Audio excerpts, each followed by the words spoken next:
Bem-vindo ao Papo de Prateleira. O Papo de Prateleira hoje vai tentar explicar aí como é que vai ser a vida do agronegócio brasileiro nos próximos 10 anos. É porque nos próximos 10 anos o Brasil deve aumentar a exportação de grãos em aproximadamente 60 milhões de toneladas. E como é que a gente vai estar embarcando todo esse montaréu de alimento que traz muito dinheiro, muita divisa, muito dólar para o Brasil? É sobre isso que a gente vai falar. E por falar em grãos, nunca esquecer né, que a gente conta com o patrocínio da empresa, nossos super parceiros da Furacom, que é uma empresa especializada em fazer aí a desobstrução segura de silos e armazéns de grãos com a ajuda de robôs, o que promove o quê? Promove eficiência para o silo armazém estar novinho em folha para receber grão e também segurança para as equipes que atuam lá nas regiões das fazendas onde se mantém esses silos, esses depósitos e esses armazéns.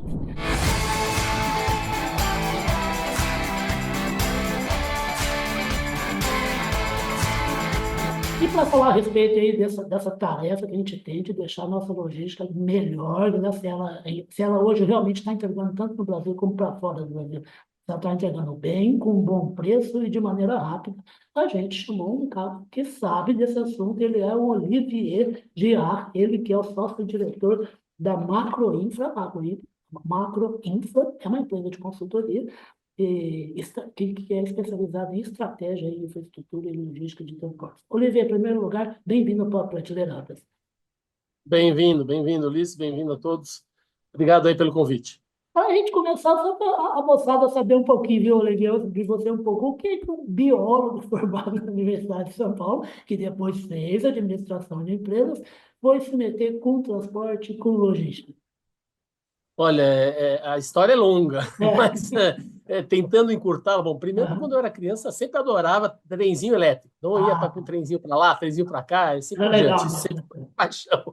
Mas, na verdade, eu sou um administrador formado pela GV, além de ser biólogo pela USP, Aham. mas eu sempre foquei muito mais na parte de administração e trabalhei sempre em consultorias de estratégia internacionais, como Booz Allen Hamilton, McKinsey, a própria Trevisan, que era uma consultoria brasileira, antes de trilhar um percurso próprio, né, de montar a minha empresa, quer dizer, junto com outros sócios, montar uma empresa de consultoria estratégica voltada na área de infraestrutura de transportes. Então, o mundo acabou, né, as oportunidades da vida acabaram nos levando para esse lado, né?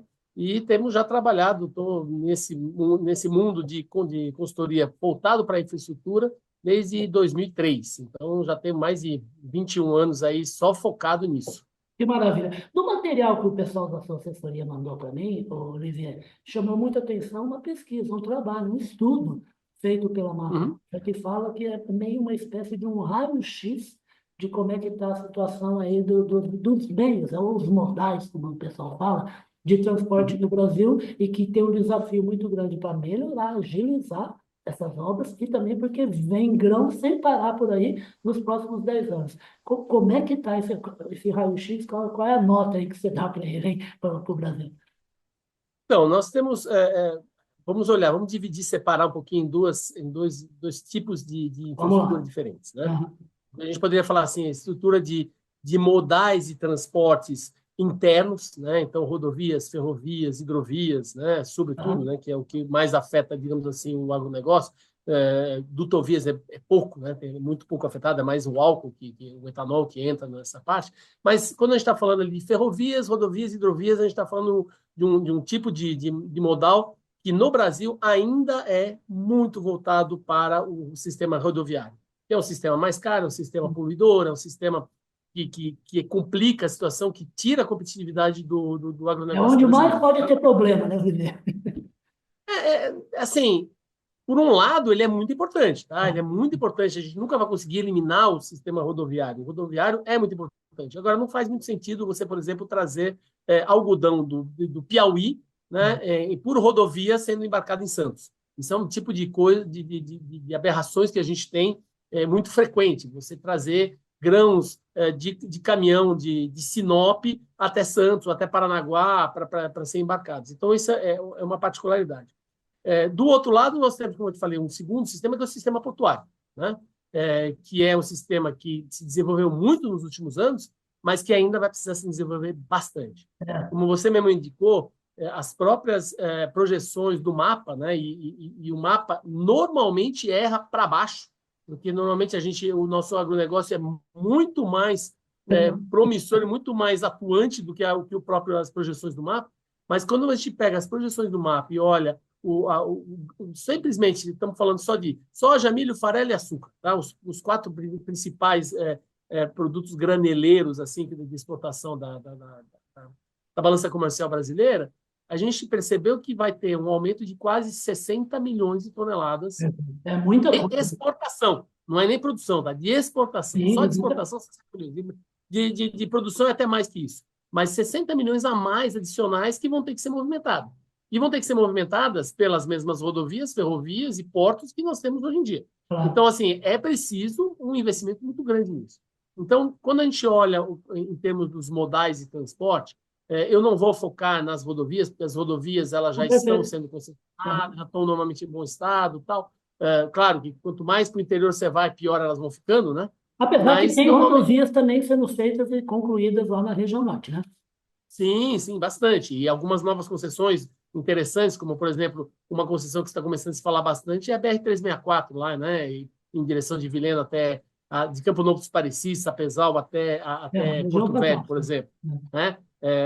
A própria BR-163, que já foi concedida, mas que tem planos de também ser desenvolvida, ser duplicada, quer dizer, você tem várias coisas interessantes também lá. Mas eu gostaria de focar mais na parte de ferrovias e hidrovias, né? Perfeito.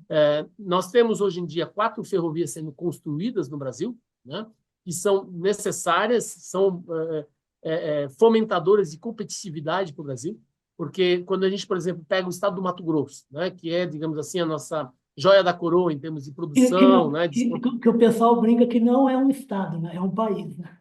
é um país, né? Na verdade, é o celeiro do mundo, se a gente for pensar, né? E quando a gente pensa no Mato Grosso, a dimensão do Mato Grosso ela é o tamanho da França e da Alemanha É juntas. Tá? Se fantástico. você pegar a França e a Alemanha juntas, você não chega no estado do Mato Grosso. Uhum. E nós só temos uma ferrovia chegando lá. Nós só temos uma ferrovia, que é a Rumo Malha Norte, que hoje está chegando até Rondonópolis. Perfeito. Então, assim, isso faz com que a gente tenha uma falta de competitividade até no modal ferroviário. Então, assim, existem novas ferrovias sendo construídas. Então, para o estado do Mato Grosso, hoje, a Malha Norte está se expandindo em direção a Lucas do Rio Verde, né? Ou seja, claro que vai demorar um pouquinho para chegar lá, mas eles já estão investindo, já estão construindo já o primeiro trecho aí que vai ir até a BR-070, se não me engano, que é a de Primavera do Leste, que passa ali Primavera do Leste, Água Boa, Cuiabá. Elas vão, pelo menos nesse primeiro momento, chegar até lá, né? Então, já vai dar uma melhorada. E você tem a FICO, né?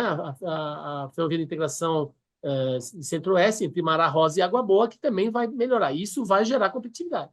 Agora, existem outras ferrovias que deveriam ser investidas. A Ferrogrão, por exemplo, né? Que é fundamental. Nós também seria interessante a gente ter uma ferrovia entre Vilhena e Porto Velho.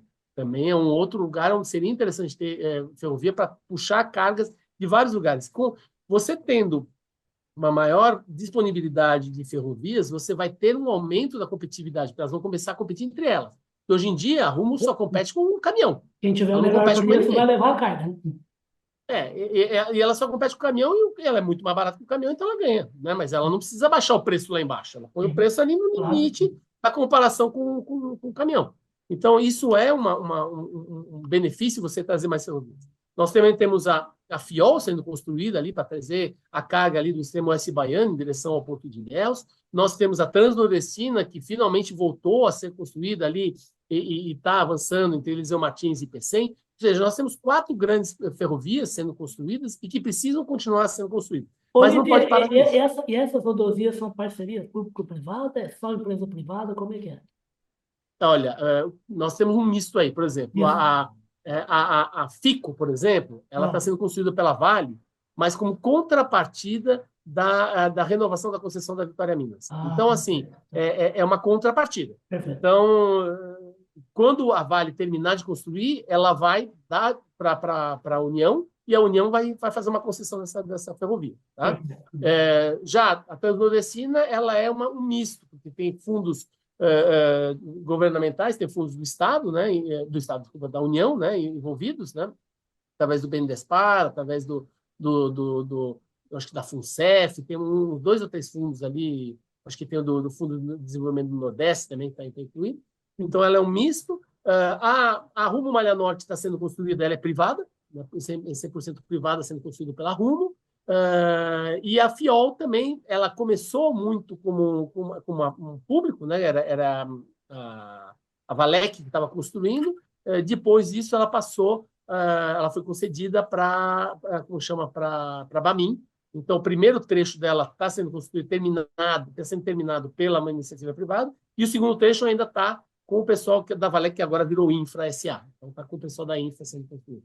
Então, assim, a pessoa, a gente que fica aqui na parte de baixo do mapa do Brasil, a gente escuta as coisas em relação à infraestrutura de transporte da região centro-oeste para cima do Brasil, ou eu escuto que a coisa é muito devagar e precisa ter muito mais investimento, ou eu escuto que as coisas estão acontecendo, mas poderiam estar numa velocidade muito maior. Qual das duas situações é real, ou existe uma terceira situação, porque você conhece muito bem? Olha, existe um misto, na realidade, né? Nós temos eu sempre gosto de falar, e eu sou biólogo, então por isso que eu gosto de falar isso, que a gente tem como chama, toda uma parte de regulamentação ambiental de primeiro mundo. Só que nós somos um país de terceiro mundo. Então, muitas vezes a gente é bloqueado, a gente é paralisado, e não só ambiental, né? A parte indígena também, muitas vezes a gente é paralisado. Pega o exemplo da Ferrogrão. Já se fala da Ferrogrão há quanto tempo? 15 anos, Vira uma né? novela, né? E continua parada, e continua travada, porque tá, o STF se envolveu, aí o TCU, aí não sei quem. Assim, sempre tem alguma coisa. Por exemplo, Transnordestina foi parada pelo TCU, ficou 3, 4 anos paralisada pelo TCU, É muita aí coisa. refez todas as análises, mas chegou à conclusão não, que estava ok, não tinha problema nenhum. Quer dizer, perdemos 3, 4 anos. Então, quando você está fazendo um investimento privado e você pega financiamento, né, e você se endivida, e aí você é travado e paralisado nesse processo, como é que fica? Jogar Eu contra, né? vou te dar um exemplo de uma coisa antiga, mas que aconteceu. O Olacir de Moraes é que construiu a Ferronorte. Tá? A Ferronorte era uma ferrovia que saía ali da divisa do estado de São Paulo e Mato Grosso do Sul, e que ia até o início do Mato Grosso, ia lá até Alto Taquari, até antes, um pouquinho antes, no início. Ele que Aham. estava construindo essa ferrovia. Ele construiu. Quando chegou para construir a ponte que atravessava o rio, ali, eu não lembro o nome do rio, mas que é o rio não sei se é o Rio Paraná, eu acho, mas é o rio entre o Mato Grosso do Sul e São Paulo. Ficou anos para ser construído, porque quem deveria construir era o setor, era o governo. Você riu, E né? aí, o que aconteceu? Ele faliu. Né? O Olacir faliu, um dos motivos pelo que ele faliu foi por conta dessa ferrovia. Então, assim, é complicado e a gente precisa, né, sempre estar atuando com bastante antecipação. Então, quando a gente está falando, por exemplo, de investimento, por que a gente pegou nesse estudo e falou assim, olha, nós temos com problema. Primeiro, na ferrovia, que está indo muito devagar, como você mesmo falou. Está indo devagar, poderia estar bem mais acelerado e não está. Do outro lado, tem o setor portuário. O setor portuário, nós temos uma capacidade instalada de 240, quase 244 milhões de toneladas. É uma senhora capacidade Uma instalada. safra de verão, quase, né? Só que essa capacidade instalada está onde? O grosso dela está no sul e no sudeste. Aí você pega a capacidade instalada no sul do país. Se você olhar a produção, as projeções de crescimento no Rio Grande do Sul, no Santa Catarina, no Paraná, vai crescer. Não tem grandes expectativas de um crescimento do agronegócio Sim, continental. já chegou Aonde que meio vai no crescer? limite, né? Já chegou no limite. Aonde que vai crescer? Lá em cima. Enfim, Vai crescer no Mato Grosso, vai crescer no sudeste do Pará, vai crescer em Rondônia, vai crescer em Goiás, Tocantins, quer dizer, Matopiba, quer dizer, tudo isso vai crescer. E para lá a gente tem muito pouca capacidade instalada. Então, esse crescimento de quase 60 milhões de toneladas vai estar lá em cima. E nós vamos continuar trazendo para o sul. E o sul já está no limite. Você pega Santos, já está no limite. Então, por mais que a gente tenha alguns projetos que foram anunciados, como, por exemplo, a DP World com a Rumo, num novo terminal de grãos em Santos, não vai adiantar a gente só focar nisso. A gente precisa investir em novos terminais para atender o Matopiba, para atender essa região do Centro-Oeste, novos terminais no Arco Norte. Então, precisa fazer o investimento, por exemplo, na fase 3 do Tegran, lá em Itaqui, precisa fazer investimento em terminais graneleiros em Pecém, em swap, precisa aumentar, fazer em Ilhéus, por exemplo. Nós estamos construindo uma ferrovia, a Fiol, mas a gente não está construindo o terminal graneleiro lá na ponta, no porto. É, a Então vai adiantar Bahia o está quê? explodindo, né? E a Bahia está explodindo. Precisamos pegar, por exemplo, o Mato Grosso também, precisamos investir lá para cima, para o norte. Então, assim, se hoje em dia, tá, nós já estamos com 91,3% da capacidade instalada tomada. Ou seja, as nossas exportações já estão tomando quase 100%. Nós temos como parâmetro que depende do setor, né? Por exemplo, setor de contêineres, 70% de ocupação da capacidade, você já está no cal, você já precisa reinvestir rapidamente. No setor do agronegócio, a gente costuma trabalhar mais com 85%. Tá. Tá? Com 85%, nós já estamos com 91%, ou seja, nós já estamos atrasados.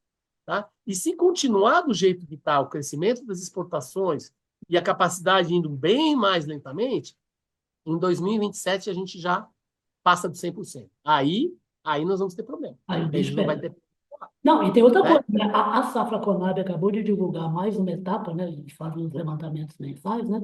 E está indicando uma safra de verão agora em 323 milhões de toneladas quase, quer dizer, que é um novo recorde se realmente chegar, né? Pois é. Quer dizer, a coisa só vai entupindo lá, né?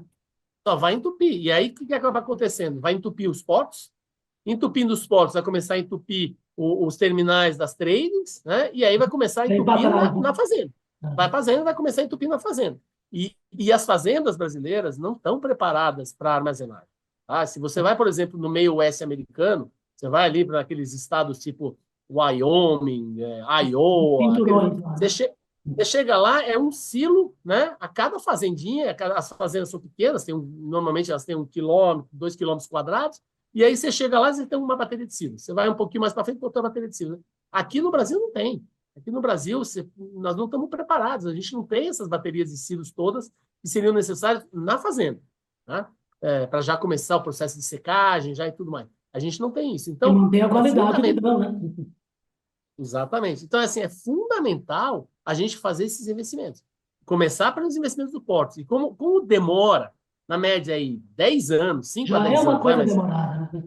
é demorado para você construir um porto, por exemplo, construir um porto novo do zero é mais de 10 anos. Você construir um terminal, uns 3 a 5 anos, Tá. né? E você conseguir todas as licenças, licença ambiental, licença de operação, licença de instalação, e assim por diante, começar a construir, fazer e começar a operar, é uns 5 anos. Então, assim, o alerta fica para, olha, precisamos pensar já, para tudo que você está fazendo e começa em investir em projetos de ampliação da capacidade instalada. Vou fazer uma pergunta, a gente está falando bastante de portos, né? Eu, na minha vida, eu sou já velho, já trabalho uns 36, 37 anos, eu já vi dois tipos de portos, assim, na minha santa ignorância, né? Eu vi dois tipos Uhum, de portos bem distintos, só para dar um exemplo. Por exemplo, Santos, aquela monstruosidade, né?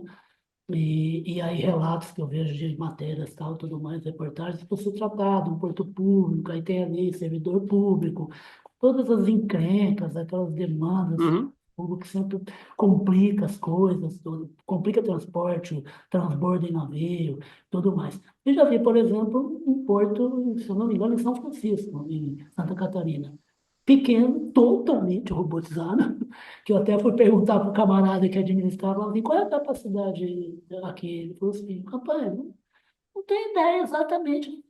Eu não tenho ideia exatamente da capacidade. Eu falei assim, porque meu negócio aqui não é guardar nada. Meu negócio aqui é receber e embarcar, receber e embarcar. Verdade, é bem E bacana. Uhum. portos nós estamos construindo, principalmente lá no Arco Norte, portos modernos, portos legais, automatizados, ou não?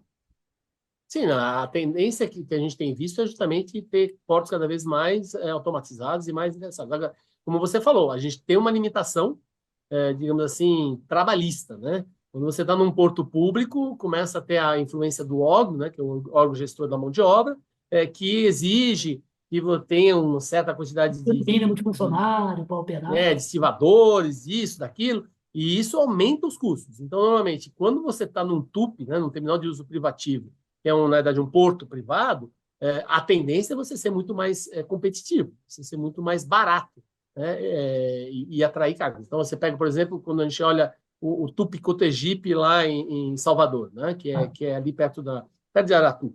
É um terminal do Moinho Dias Branco, é um terminal totalmente privado e que é super eficiente, extremamente eficiente. Tanto é que eles estão construindo até agora um terceiro berço já, né? Eles começaram, era só para trazer farinha, né? Para trazer farinha, não, desculpa, trigo para fazer a farinha, e com o tempo eles viram que tinha uma oportunidade de atender o extremo oeste baiano, começaram a atender e agora, hoje em dia, são os principais movimentadores de carga de lá, né?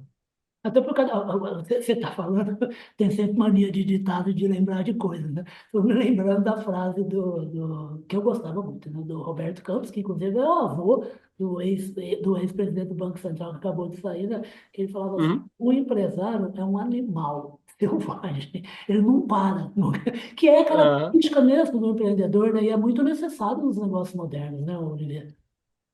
Ainda bem que nós temos o setor privado aqui no Brasil, porque se a gente dependesse só do setor público, e isso independente de cunho político, tá? Claro, Não ser de independente de esquerda, de qual seja direita, o governo. independente. Assim, a máquina pública é uma máquina lenta, É né? outra velocidade. Tipo, é um elefante andando devagar, não é aquele negócio, não é aquele bicho indo rápido, né? Não é Claro. não estamos falando sei lá, de um leopardo a toda velocidade, né? Um leão a toda velocidade. Não, estamos indo devagar.